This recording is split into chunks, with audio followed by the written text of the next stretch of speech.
하나님 앞에 감사로 예배하는 절기입니다.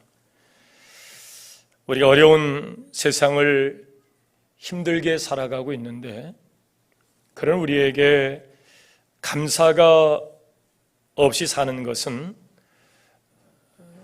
허무한 인생을 살아가는 시간들이겠죠. 사람이 허무함에 빠지게 되면 그것만큼 괴로움이 없어요.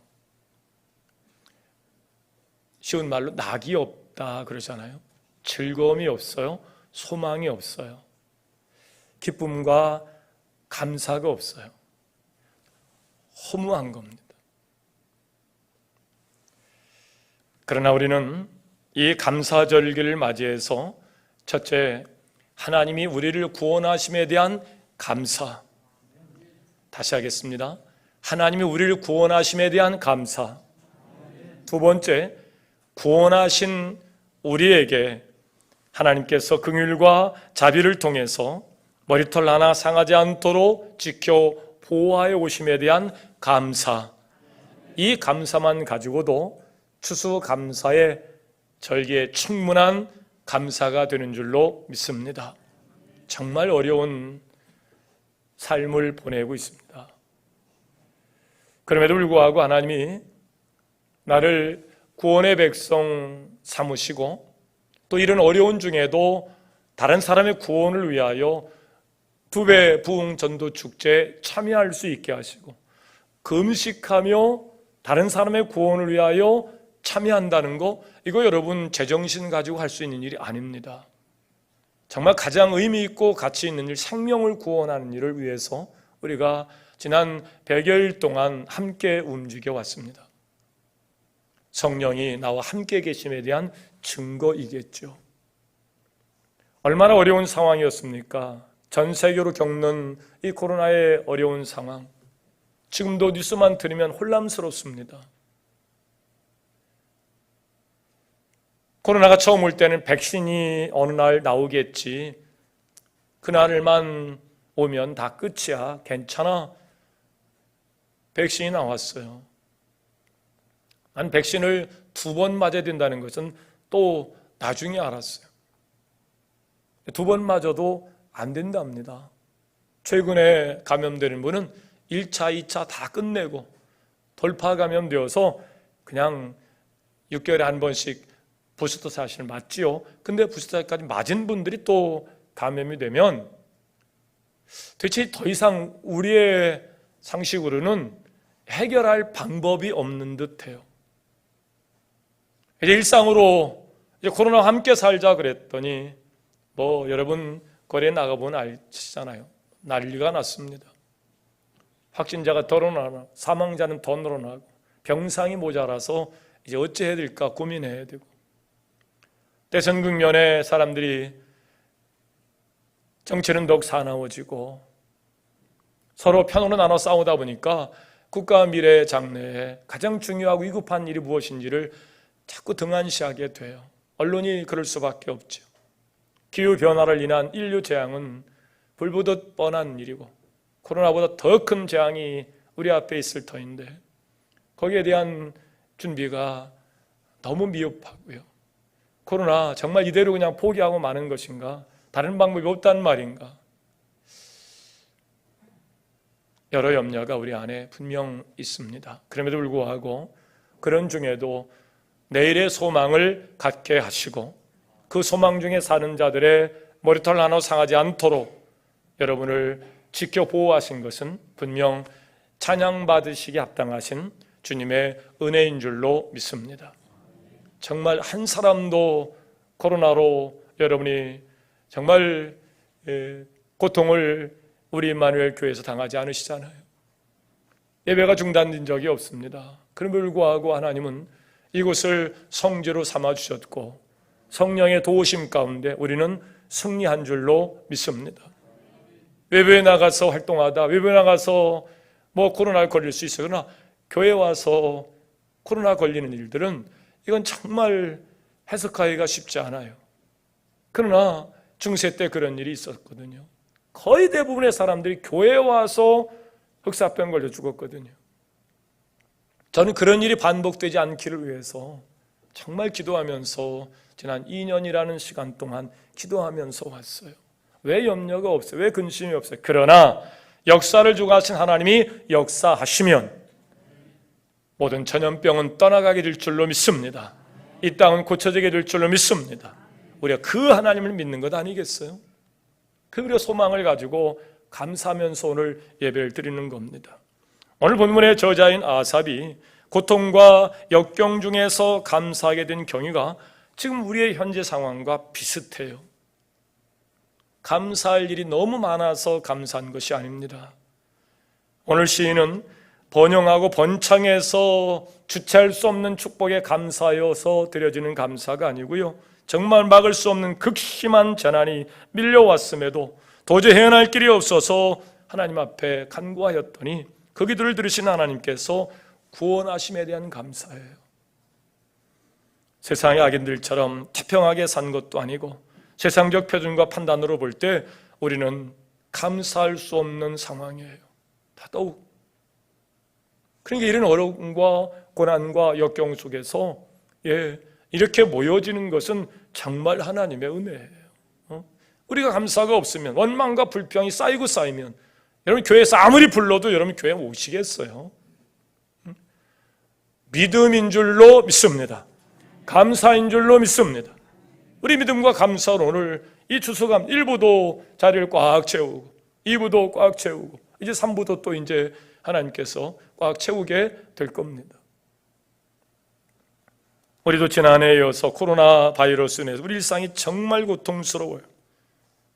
엘리베이터를 타고 올라가다 보면 유모차를 타고 그 누워있는 아이를 이렇게 보면 마스크를 쓰고 있어요. 그 젖먹이 아이들 말이죠. 그 엄마 유모차를 타고 단 아이가 마스크를 쓰고 있어요. 마음이 얼마나 아픈지. 우리 세대가 물려준 고통 아닙니까? 근데 또 거부하지 않고 또 쓰고 있어 또. 가장 기본적인 만남이 거리두기로 제한받다 보니까 가정 안에 부모와 자식 간의 관계, 형제 간의 관계, 이웃과의 관계 전부 다 이 관계의 단절로 인해서 사회적 문제가 다 독버섯처럼 올라오고 있어요. 이 점차 사람들은 사나워질 겁니다. 점차 이기적인 마음에 나는 살아야 되겠기에 이기적인 마음, 이 전염병이 주는 폐해예요.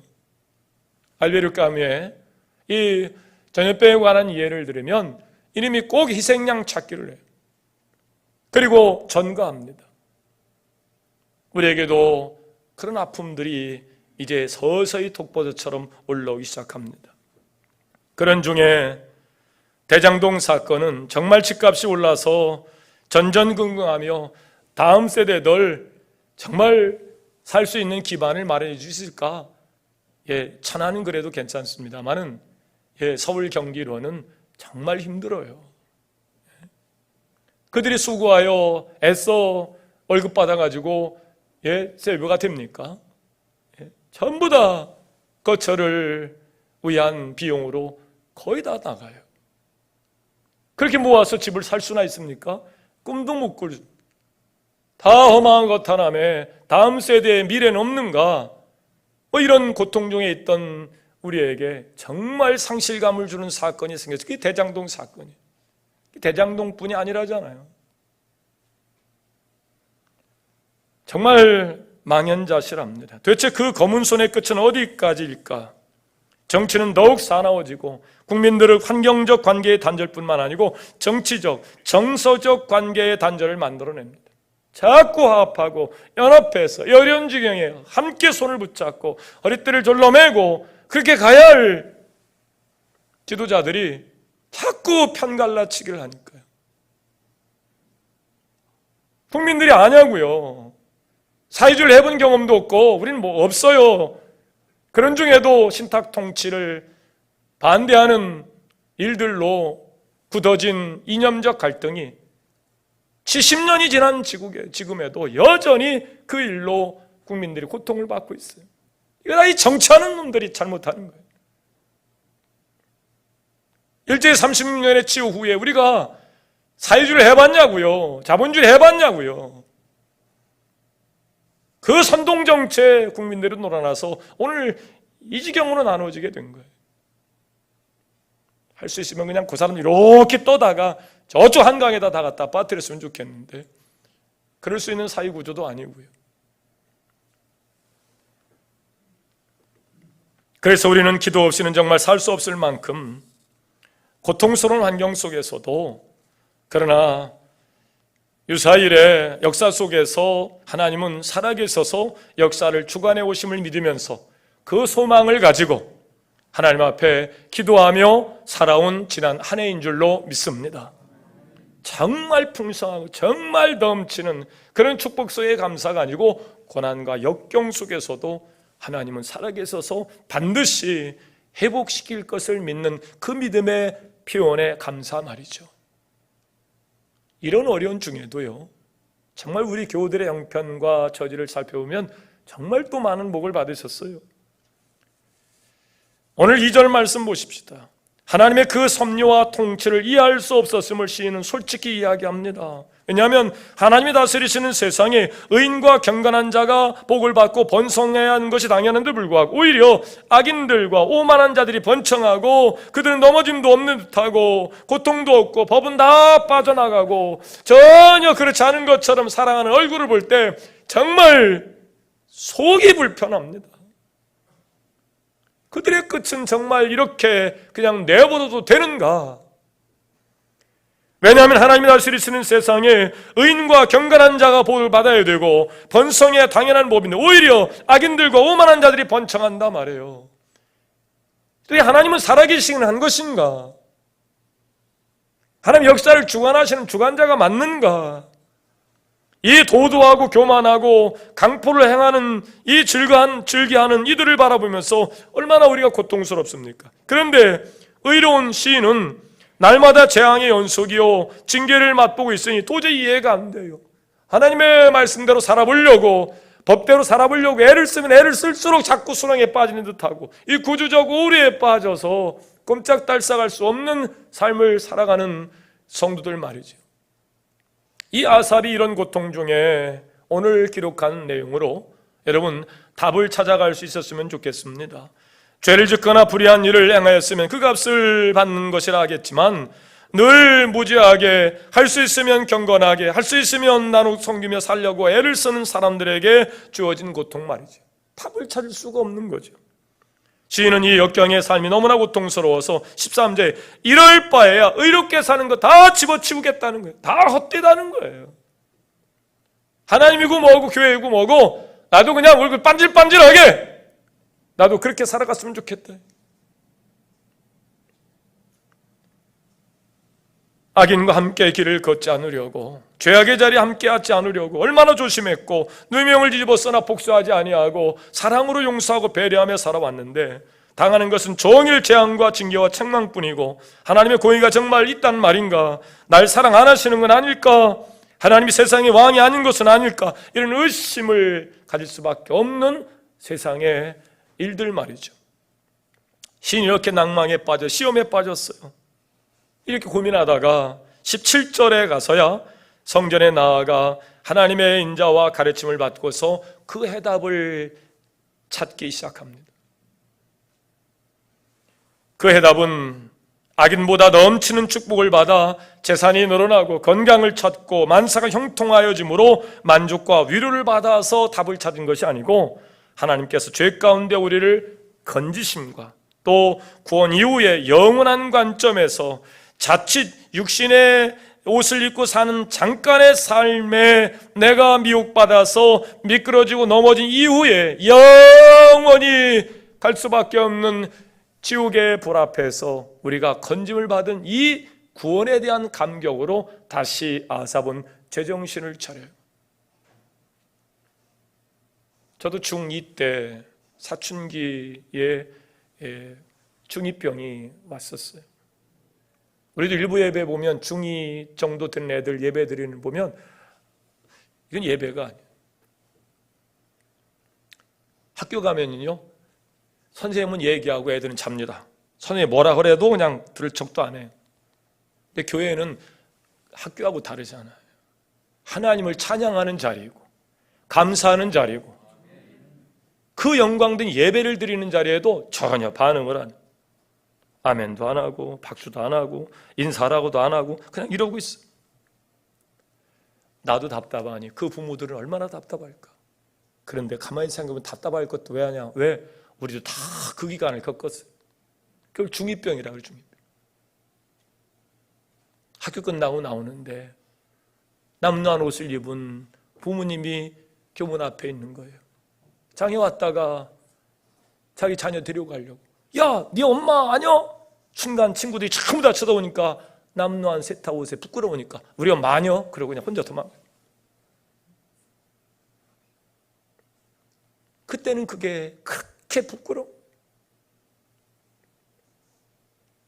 어느 날 나이가 먹고 부모님의 은혜를 깨달을 때쯤 부모는 더 이상 세상에 계시지 않거든요. 저도 어머니를 보내고 나서 목사이기에 여러분 앞에 모범된 삶을 살아야 되기에 저도 하는 정도까지 했습니다마는 어머니 떠나보내고 나니까 말할 수 없는 후회가 제 가슴을 짓눌러요. 조금 더 할 수 있었는데, 조금 더 할 수 있었는데, 그 조금이 어머니에겐 큰 감동이 되고 큰 기쁨이 되었을 텐데, 저는 중2병에서 겨우 넘어섰지만 하나님의 은혜를, 부모의 은혜를 아직 다 감사 못하는 어리석음에 빠져 있는 게 확실해요. 아직도 나는 부모 앞에서 어리석은 자이다. 자식을 둔 부모의 자리이긴 하지만 아직도 부모 앞에서 너무나 엉터리요, 모자란 자다. 저만 그런 줄 알았더니 제 친구 목사님이 전화가 왔어요. 그 목사, 어머니 잃고 마음이 많이 어렵지? 그래서 아직은 잘 모르는데 이상하게 2시만 되면 자꾸 잠이 깨고 잠이 깨면 바로 어머니 생각이 나네. 조금 더 할 수 있었는데. 그 목사님도 그렇대요. 어머니가 먼저 돌아가시고 아버지가 나중 돌아가셨는데 장로님이셨어요. 그래서 돌아가시고 나서 마음이 후회가 막 밀려오는 거예요. 내가 목사라는 이유로 잘 찾아뵙지도 못하고 더 할 수도 있었는데 그래서 아버지 삶의 거처를 처리하지 않고 그냥 내버려 두고 유품을 다 가져와서 집에다가 놓고 아버지 사진을 다 붙여놓고 그 사진을 볼 때마다 마음이 괴로워. 아버지는 날 이렇게 안 키웠을 텐데 나는 아버지를 너무 함부로 하지 않았나.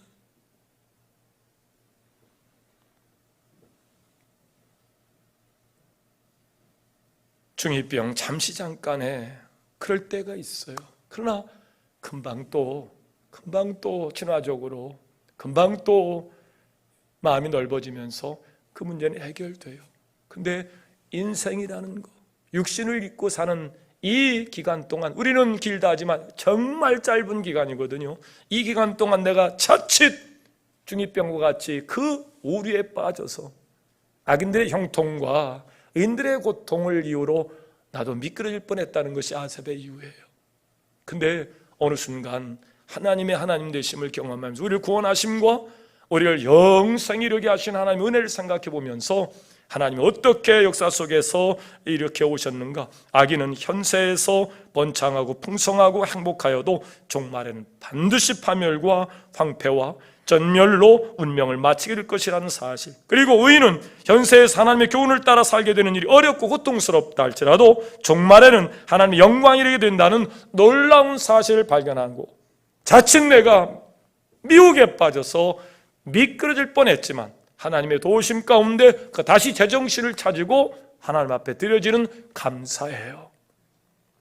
오늘도 그런 감사가 저와 여러분에게 차고 넘치기를 주의 이름으로 축원합니다. 시인은 이것이 의인이 받는 영원한 축복임을 깨닫게 됩니다. 27절, 28절입니다. 늘 하나님을 의리하고 하나님의 마음의 반석이요 영원한 분길이시니 하나님께 더 가까이 나아가기로 결심한 거예요. 여러분, 지난 1년간 은혜를 감사하려고 오늘 교회로 모여 추수감사일 예배를 우리가 드리고 있습니다. 우리도 이 물질의 축복과 번영 때문이 아니고 많은 역경과 고난 속에서 살아왔지만 하나님이 우리를 구원하시고 머리털 하나 상하지 않도록 지켜 보호하여 주심에 대한 감사, 이 역경과 고난 속에서의 감사, 이 감사를 하나님께서 찾으시고 이 감사로 오늘 하나님 앞에 영광을 돌리시기를 주의 이름으로 축원합니다. 옆 사람과 인사합시다. 감사로 삽시다. 아까 말씀드렸지만 그렇다고 해서 우리에게 기쁨과 소원 성취가 없는 것 아니에요. 성들의 지난 날들의 삶을 쭉 제가 살펴보니까요, 지난 한 해를 돌이켜보니까 어떤 가정은 정말 온 한 해가 가장 큰 축복의 한 해가 되었어요. 결혼, 승진, 등남, 등려, 성공적 삶을 통해 새 차를 구입하고 새 집을 사고 농사가 풍년이 되고 수입이 많아지니까 11조가 많아지는데 다들 어려워해요. 교회와 교회마다 3분의 1이 줄었느니 뭐 절반으로 줄었느니 다 그래요. 근데 우리는 재작년 코로나가 일어나기 이전에 대비해서 25%가 11조가 늘었습니다. 아멘도 안 하네. 작년에 대비 17%가 늘어났어요. 다들 어렵고 고통스럽지만 하나님께서 복을 주시는 분들은 복을 받게 되는 줄 믿으시길 바랍니다. 전부 다 어렵다는 거예요. 전부 다 절반이래요. 근데 우리는 코로나 이전 아무 문제가 없을 그때보다 25%가 수입이 늘었어요. 코로나를 1년 동안 무지하게 고생하고 난 지난해에 비해서 올해 지난주까지 17%가 늘어났어요. 하나님은 우리를 도우십니다. 머리털 하나 상하지 않도록 도우시고 우리의 구원이 잃어버리지 않도록 구원을 인하여 감사로 살도록 우리를 인도하시며 여기까지 지켜오신 거예요. 반면에 이별과 슬픔과 실패와 질병과 가난과 배신과 모함과 오해 등으로 잊을 수 없는 악몽의 한 해를 보낸 분도 계실 겁니다. 그러나 대부분의 가정들이 복을 받으셨어요. 우리에게 그 복을 주신 하나님께 감사와 영광을 박수로 돌리십시오.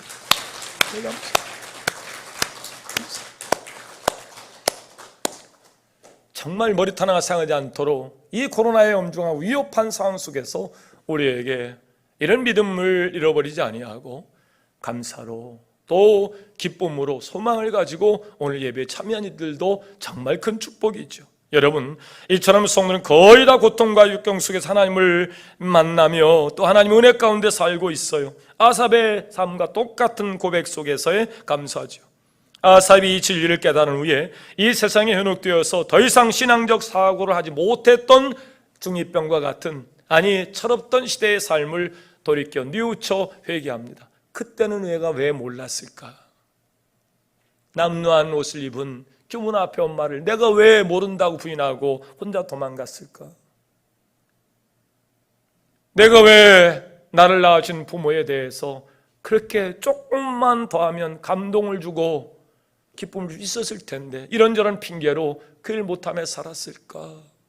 아삽도 자칫 잘못하면 그냥 세상 기준에 빠져서 이 정도면 나도 괜찮은 거야, 다 그때는 그런 거야, 그러고 넘어갈 줄 알았는데 하나님이 그에게 영적 눈을 뜨게 하셔서 구원을 이루신 하나님 앞에 감사의 마음과 구원받은 백성의 그 미혹 가운데 빠지지 아니하고 그들을 인도하신 하나님의 섭리에 대한 감사로 그는 제정신을 차리게 된 거예요.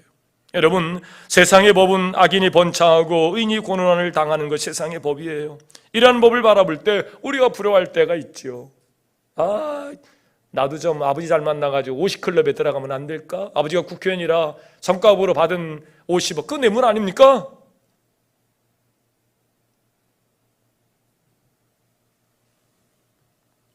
삼절의 아삽도 하긴의 형통함을 보고 오만한 자를 질투하고 시기하여 보았다고 토설로 숨겼던 그 사실을 고백해요. 자기도 그렇게 그런 삶을 살았어요. 벌레 같은 삶이죠. 짐승 같은 삶이에요. 나도 누가 뭐라 할지라도 그런 삶을 살아봤으면 좋겠다. 여러분, 미혹에 넘어가지 않기를 주의 이름으로 축원합니다. 다 드러납니다. 다 드러납니다. 역사가 증언하는 바입니다. 악인이 절대 형통하지 않습니다. 가짜 표창장 만들어서 대학에 보낸들 그 자녀가 성공하겠습니까? 그도 가짜 만드는 기술자가 될 겁니다. 악인의 형통이 절대 복이 되지 않습니다. 하나님 반드시 역사 속에서 그 일을 드러내십니다. 그러므로 아삽처럼 잠시 잠깐의 시간이라 할지라도 미혹에 빠져 넘어지지 마시고, 비록 우리가 고통과 고난 가운데 있다 할지라도 하나님 반드시 의를 일으켜 세우시고 갚으시고, 아멘이 안 나오네. 다시 의인을 세우시고 하나님께 갚아주시고 하나님 그 이름을 기억하셔서 승리하게 하실 줄로 믿습니다.